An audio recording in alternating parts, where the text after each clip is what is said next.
សូមគ្រប់ប្រិយមិត្តទូទស្សនិកជនជាទីគោរពនិងជាទីនឹករលឹកយើងខ្ញុំសូមអនុញ្ញាតជម្រាបជូនព័ត៌មានបន្តទៅទៀតនៅវេលាព្រឹក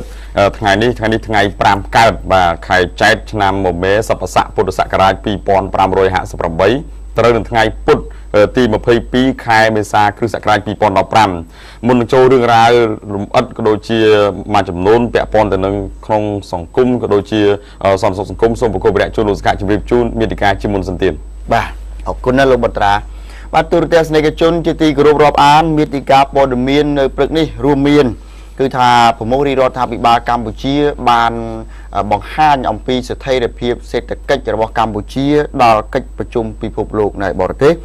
ហើយរឿងមួយទៀតគឺថាបងប្អូនប្រជាពលរដ្ឋជាង200នាក់ដែលរងគ្រោះដោយសារតែខ្យល់កន្ត្រាក់នៅក្នុងស្រុកប៉និតព្រះទទួលបានជំនួយសង្គ្រោះពីកាកបាទក្រហមកម្ពុជាបាទរឿងសន្តិសុខសង្គមគឺថារថយន្តធុនធំនិងគ្រឿងចាក់ចំនួន4គ្រឿងនាំចូលតាមច្រករបៀងខុសច្បាប់នោះគឺថាមន្ត្រីគយថាមានច្បាប់ត្រឹមត្រូវបាទហើយចំណែកឯនៅខេត្តកំពង់ឆ្នាំងគឺមន្ត្រីជលផលខេត្តកសាងសំណុំរឿងជនសង្ស័យចំនួន4នាក់បញ្ជូនខ្លួនទៅកាន់តុលាការអំពីករណីរឿងនេសាទរឿងអីណាបាទរឿងនេសាទអរគុណណាស់មានរឿងសំខាន់ជាច្រើនទៀតនឹងជម្រាបជូនជាបន្តបន្ទាប់អញ្ចឹងដំបូងនេះសូមបកគោលភារៈទៅលោកបុត្រាលំអិតពីរឿងរថយន្តធុនធំនិងគ្រឿងចាក់ចំនួន4គ្រឿងដែលនាំចូលតាមច្រករបៀងខុសច្បាប់ហើយមន្ត្រីគយថាមានច្បាប់ត្រឹមត្រូវបាទសូមជើញបាទសូមអរគុណលោកសកទូរទស្សនិកជនរថយន្តធុនធំនិងគ្រឿងចាក់បាទចំនួន4គ្រឿងត្រូវក្រុមឈ្មួញគប់គិតនិងកម្លាំងតាមព្រំដែននាំចូលតាមច្រករបៀងខុសច្បាប់នៅក្នុងស្រុកថ្មពួកបាទដែលផ្ទុយពីបទបញ្ជាប្រមុខរាជរដ្ឋាភិបាលឲ្យទប់ស្កាត់រថយន្តចង្កូតស្ដាំបាទចង្កូតស្ដាំនាំចូលស្រុកទេសយើងបាទមុនថ្ងៃបុណ្យចូលឆ្នាំខ្មែរយើងមួយថ្ងៃនោះគឺឈ្មួញបានគប់គិតជាមួយនឹងកម្លាំងដែលជួយជើងការពារព្រំដែនលួចនាំចូលតាមរថប្រភេទរថយន្តប្រភេទកង់10ចំនួន2គ្រឿងតាមច្រករបៀងប៉ុស្តិ៍អូសាយស្ថិតនៅក្នុងភូមិសាមគ្គីឃុំគោកក្រមៀតស្រុកថ្មពួកដែលគ្រប់គ្រងដោយកម្លាំងនគរបាលការពារព្រំដែនគោកលេខ807បាទនិងចំណុចប៉ុស្តិ៍តាក្លឹងស្ថិតនៅក្នុងភូមិសាមគ្គីឃុំគោករមៀតទៀតនៅក្នុងស្រុកថ្មពួកឈ្មួញនឹងគឺបាននាំចូលរថយន្តធុនធំមួយគ្រឿងដឹកគ្រឿងចាក់អេស្កាវ៉ាទ័របាទហើយលោកវរៈសនីប្រាក់សាំមេបញ្ជាការនគរបាលការពារព្រំដែនគោក807លោកបានប្រាប់ថារថយន្តនិងគ្រឿងចាក់ដែលនាំចូលនេះគឺមានច្បាប់នាំចូលត្រឹមត្រូវបាទក្នុងចំណោម44គ្រឿងជារបស់ក្រុមហ៊ុនចម្រើនកសិឧស្សាហកម្មអភិវឌ្ឍកម្ពុជាដើម្បីយកទៅប្រើប្រាស់ក្នុងការអភិវឌ្ឍហេដ្ឋារចនាសម្ព័ន្ធក្នុងស្រុកពីមជោនិងស្រុកព្រះស្ដេចខេត្តព្រៃវែងអូមកដល់ព្រៃវែងនេះណាបាទនឹងយកមកអភិវឌ្ឍទេដោយឡែកមន្ត្រីគយនិងរដ្ឋកក្រសួងប្រចាំខេត្តបន្ទាយមានជ័យលោកបានថែមថារថយន្តនិងគ្រឿងចាក់ចំនួន4គ្រឿងដែលនាំចូលតាមច្រករបៀងក្បែរច្រកតំបន់ព្រំដែនបឹងត្រគួនស្រុកថ្មពួកនេះគឺដូចដែលអ្វីដែលលោកមេបញ្ជាការប្រាក់សាំលើកឡើងដែរមានច្បាប់ត្រឹមត្រូវដោយសារតែគេយកមកអភិវឌ្ឍបាទហើយក៏មានការយោគយល់គ្នាគ្រាន់បើដែរដោយសារតែភាគីថៃនឹងឲ្យនាំចូលទើបយើងក៏នាំចូលបានដែរបាទអញ្ចឹងទេគឺអាចយកមកកាន់ស្រុកទេសយើងបានហើយក៏មានច្បាប់ត្រឹមត្រូវលោកឧត្តមសេនីយ៍ពេជ្រវណ្ណាដែលជាប្រធានការិយាល័យទំនាក់ទំនងព្រំដែនកម្ពុជាថៃ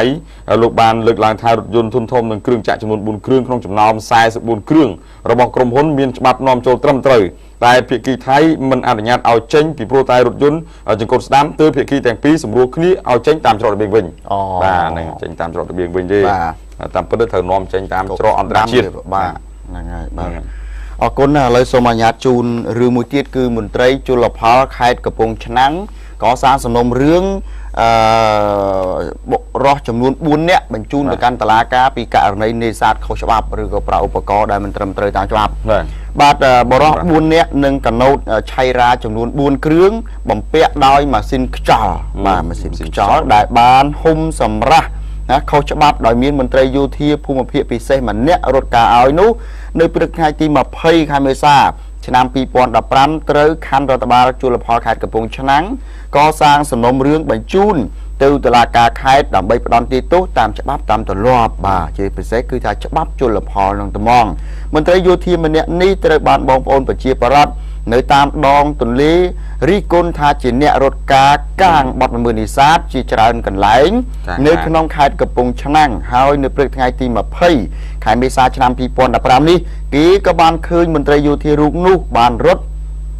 បានមករត់ការឲ្យជនល្មើសទាំង4នាក់នោះនៅក្នុងសាលាដំបងខេត្តកំពង់ឆ្នាំងបន្តទៀតដោយចង់ឲ្យតុលាការខេត្តសម្រួលឲ្យពួកគេនៅក្រៅឃុំបាទបងប្អូនប្រជាពលរដ្ឋភូមិកោះតាម៉ៅបានឲ្យដឹងថាសម្រាប់ដែលពួកជនល្មើសហុំព័ទ្ធយកត្រីនៅចំណុចអន្លង់ជ្រៃភូមិកោះតាម៉ៅឃុំកំពង់ព្រះកគីស្រុកបរិបូរខេត្តកំពង់ឆ្នាំងគឺជាសម្រាប់របស់លោកប្រធានសហគមន៍នេសាទឃុំកំពង់ព្រះកគីហើយសង្ស័យលោកប្រធានសហគមន៍រូបនោះលក់ឲ្យក្រុមជនល្មើសទាំង4នាក់នេះទើបគេហុំព័ទ្ធចាប់ត្រីទាំងថ្ងៃដូចនេះឯងកន្លងមកមន្ត្រីជំនាញដែលឈរជើងនៅក្នុងឃុំកំពង់ព្រះកគីធ្លាប់ចាប់បានតែបងប្អូនប្រជាពលរដ្ឋហុំកំប្លោកតូចតាចហុំកំប្លោកតូចតាចយកសំណាញ់តិចតួចទេណានៅតាមមាត់ជើងកំពុងក្បែរផ្ទះតែប្រព័ន្ធនោះឯងបាទលក្ខណៈគ្រួសារណាបងប្អូនប្រជាពលរដ្ឋបន្តថាគួរតែតុលាការខេត្តស្រាវជ្រាវចាប់ខ្លួនពួកគេផ្ដន្ទាទោសដែរទើបជាគំរូកុំឲ្យមន្ត្រីឯទៀតនោះយកគំរូតាមនឹងទើបអស់បទល្មើសនេសាទទៅថ្ងៃក្រោយចង់ឲ្យអ្នកដែលកាងនៅពីក្រោយឬក៏មន្ត្រីដែលសំកលុំគ្នាហ្នឹងគឺថាត្រូវទៅប្រមូលចាប់យកមកទាំងអស់ហ្មងយើងចាប់អ្នកដែលប្រព្រឹត្តផ្ទាល់មករឿងហើយប៉ុន្តែអ្នកឈរពីក្រោយមករឿងទៀតបាទត្រូវហើយបាទនៅគេហៅថាជីកស្មៅត្រូវជីកទាំងរឿងយកមកស្មៅជើងក្រាស់ហើយលោកស្មៅជើងក្រាស់ងាយបានទៀតចា excavator ហ្មង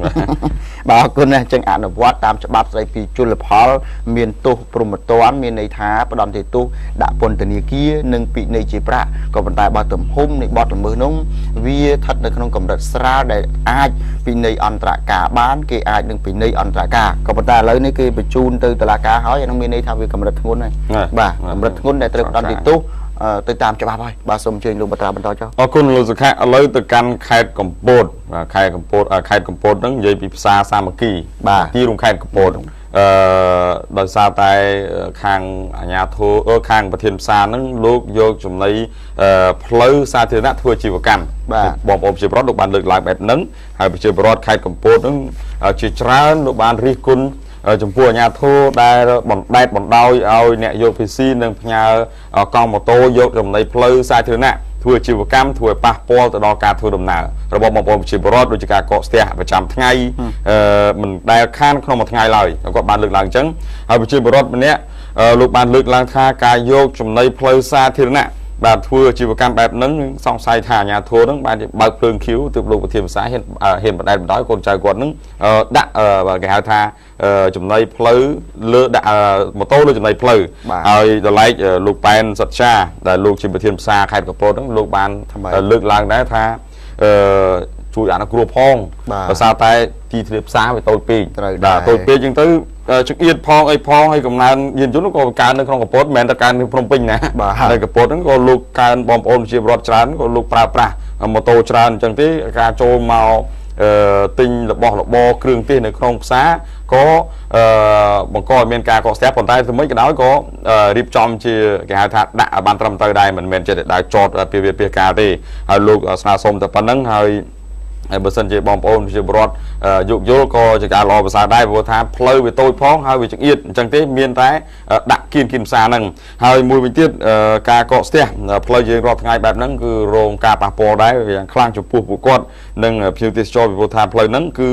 ឆ្លងកាត់ស្ពានកំពង់បាយបាទស្ពានកំពង់បាយហ្នឹងក្បែរស្ពានខូចបិទមុនហ្នឹងបិទនោះបាទបាទ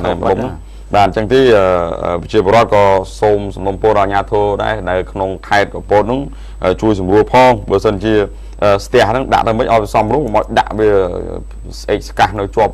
ទ្រូងផ្លូវវិញបាទហ្នឹងហើយអរគុណណាស់អាហ្នឹងវាចឹងហើយគឺថាតំបន់ផ្សារគឺជាតំបន់អ៊ូអវាមិនមែនជាតំបន់ជនបទដាច់ស្រយាលដែលគ្មានមនុស្សទៅទេប៉ុន្តែទី1ការរៀបចំសម្ដាប់ធ្នាប់របស់អ្នកគ្រប់គ្រងផ្សារគឺជារឿងដែលត្រូវគិតមុនគេហើយ ពីព្រោះថាមានអ្នកគ្រប់គ្រងផ្សារខ្លះបើកដៃឲ្យយកភាស៊ីដើម្បីបានតែចំណូលចូលកប៉ៅរបស់ខ្លួនហើយមិនគិតអំពីគេហៅថាសន្តាប់ធ្នាប់ឬក៏ចរាចរណ៍វាកកស្ទះឬក៏វាអញ្ញៃទេអញ្ចឹងការសំណុំពរគឺជារឿងល្អក៏ប៉ុន្តែត្រូវតែចាត់វិធានការថាត្រូវធ្វើដោយម្ដេចដើម្បីកុំឲ្យផ្លូវដែលយើងត្រូវធ្វើដំណើរហ្នឹងវាតូចចង្អៀតវាអត់មានសន្តាប់ធ្នាប់វាអញ្ញៃហើយពេលខ្លះវាបង្កើតទៅជារឿងគ្រោះថ្នាក់ចរាចរណ៍កើតឡើងវានាំឲ្យមានបញ្ហាអញ្ចឹងបាទអរគុណណាស់ឥឡូវខ្ញុំសូមជូនមួយរឿងទៀត រឿងអភិបាលខេត្តតាកែវសម្រាប់បកគោលដីអាស្រ័យផលទំហំ3ហិកតាទៅឲ្យបងប្អូនប្រជាប្រដ្ឋចំនួន4គ្រួសារយ៉ាងម៉េចចេះព្រោះប្រមាណមើលកាលពីចូលឆ្នាំប្រមូលរដ្ឋាភិបាលកម្ពុជាបានកាត់ដី150ជាង119ហិកតា119នេះ 119.49 អាហ្នឹងហើយ100ជាងហិកតាហ្នឹងជូនដល់បងប្អូនប្រជាប្រដ្ឋនៅតំបន់អាប់ស្រាងកោបាទអាញាធរស្រាហ្នឹងហើយឥឡូវចូលដល់ខេត្តតាកែវវិញម្ដងបាទខេត្តតាកែវកាលពីថ្ងៃទី21ខែមេសាឆ្នាំ2015នេះអាដាមឡៃវណ្ណៈអភិបាលខេត្តតាកែវបានចុះត្រួតពិនិត្យលើដីទំនាស់មួយរវាងរដ្ឋបាលព្រៃឈើនិងបងប្អូនប្រជាពលរដ្ឋចំនួន4គ្រួសារដែលស្ថិតនៅភូមិទំនប់សង្កាត់រកាក្រៅក្រុងដូនកៅខេត្តតាកែវបាទដែលពួកគេជាអ្នកអាស្រ័យផលលើដីនោះតាំងពីឆ្នាំ1984មកម្លេះដែលបានប្រើប្រាស់ដីទំហំប្រហែលជា3ហិកតានោះនៅមកប្រកបរបរដាំបន្លែសម្រាប់ចិញ្ចឹមគ្រួសារហើយបន្ទាប់ពីបានចុះត្រួតពិនិត្យលើដីទំនាស់នោះរួចអាដាមឡៃវណ្ណៈអភិបាលខេត្តបានសម្រេចបកគលដីទំហំប្រហែលជាដី3ហិកតានោះឲ្យបងប្អូនប្រជាពលរដ្ឋចំនួន4គ្រួសារវិញសម្រាប់យកទៅប្រកបមុខរបរដាំបន្លែដោះស្រាយជីវភាពនៅក្នុងគ្រួសាររបស់ពួកគាត់និងសូមឲ្យរដ្ឋបាលព្រៃឈើខេត្តតាកែវនោះដកពាក្យបណ្ដឹងពីតុលាការវិញអាដាមអភិបាលខេត្តបានថ្លែងថាអាដាមនឹងធ្វើការស្នើសុំទៅរដ្ឋបាលព្រៃឈើថ្នាក់ជាតិដើម្បីសុំកាត់ដីនោះវិញចេញពីផែនទីដែលជាតំបន់អភិរក្សព្រៃឈើមកជាដីកាន់កាប់ស្របច្បាប់របស់បងប្អូនប្រជាពលរដ្ឋចំនួន4គ្រួសារវិញហើយបងប្អូនប្រជាពលរដ្ឋចំនួន4គ្រួសារនិងបងប្អូនប្រជាពលរដ្ឋដែលរស់នៅក្នុងភូមិនោះបានសម្ដែងនៅទឹកចិត្តសប្បាយរីករាយយ៉ាងខ្លាំងចំពោះការសម្រេចដ៏ហ្មត់ចត់របស់អាដាមអភិបាលខេត្តដែលបានប្រគល់ដីនោះឲ្យបងប្អូនប្រជាពលរដ្ឋប្រកបមុខរបរចិញ្ចឹមជីវិតបាទក្នុងនោះលោកពូឈិនឆនបាទលោកពូឈិនឆនដែលជាម្ចាស់ដីនោះបានថ្លែងអំណរគុណយ៉ាងជ្រាលជ្រៅចំពោះអភិបាលខេត្តនិងក្រុមការងារនិងសូមឲ្យលោកអភិបាលខេត្តរួមទាំងក្រុមការងារប្រតិបត្តិកិច្ចការងាររបស់ខ្លួនទៅតាមផ្លូវច្បាប់និងមនោសញ្ចេតនារវាងបងប្អូនប្រជាពលរដ្ឋបន្តទៀតបាទជាការពិតណាស់ប៉ុន្តែរឿងច្បាប់ទម្លាប់គេហាមការចូលកាន់កាប់ដីសាធារណៈរបស់រដ្ឋឬក៏ដីតំបន់ការពារព្រៃការពារជាដើមបាទហ្នឹងគេមាននៅក្នុងផែនទីរបស់គេណាប៉ុន្តែកាលណាយើងអត់មានផែនទីហើយយើងអត់បានដាក់ស្លាកព្រៃការពារឬក៏តំបន់អភិរក្សទេអាហ្នឹងវាពិបាកទៀតអាហ្នឹងបងប្អូនប្រជាពលរដ្ឋដែលលោកខ្វះខាតលោកចេះតែចូលទៅកាន់កាប់ចូលទៅប្រកបមុខរបរស្រែចម្ការបាទតំបន់ហ្នឹងតំបន់ព្រៃតំបន់អីដាក់ច្បាស់ក៏ប៉ុន្តែកាលណាយើងនិយាយតែកាលណាច្បាប់ហើយអត់មានរើសមុខទេច្បាប់វាមានលក្ខណៈមិនចំពោះមានន័យថាលក្ខណៈទូទៅដែលត្រូវអនុវត្តគ្រប់មនុស្សទាំងអស់តែហ្មងឲ្យតែណាធ្វើខុសគឺមិនបានទេបាទអញ្ចឹងចាប់ពីឆ្នាំ2001មកនៅពេលដែលច្បាប់ភូមិបាលចូលជាធរមានហ្នឹងគឺថាគេមិនអនុញ្ញាតឲ្យចូលកាន់កាប់ទេពីមុនមកបានហើយដោយសារតែឆ្នាំ1980ប្រហែលនេះ85មកទេបានអាយដល់បាខេត្តហ្នឹងសម្របសម្រួលជាមួយអាជ្ញាធររដ្ឋបាលព្រៃឈើហ្នឹងរដ្ឋបាលព្រៃឈើហ្នឹងគឺថាធ្វើម៉េចជូនបងប្អូនចុះធ្វើម៉េចសិលកូនសិលចៅយើងហើយបាទហើយក៏គាត់មិនមែនទៅលួចទៅប្លន់ធ្វើអំពើហិង្សាដើម្បីកាន់កាប់ឯណាហើយក៏គាត់កាន់កាប់តាំងពី1985មកម្លេះមិនមែនទើបចូលកាន់កាប់ឥឡូវឯណាប៉ុន្តែឥឡូវចូលកាន់កាប់បានទេបងប្អូនណាគឺថាឃើញគេឲ្យចូលទៅសិនមេខ្យល់គេបបួលចូលទៅសិនជាប់ទាំងអស់ជាប់ទាំងមេខ្យល់កូនខ្យល់តែហ្មងអរគុណសូមជូនទៅលោកបត្រាបន្តបាទសូមជើញបាទអរគុណលោកសខៈទ្រូទស្សនិកជនយើងខ្ញុំសូមអនុញ្ញាតសម្រាប់បន្តិចសិនវាក្រោយនឹងផ្ដល់ជូនព័ត៌មានសំខាន់បន្តទៀតបាទ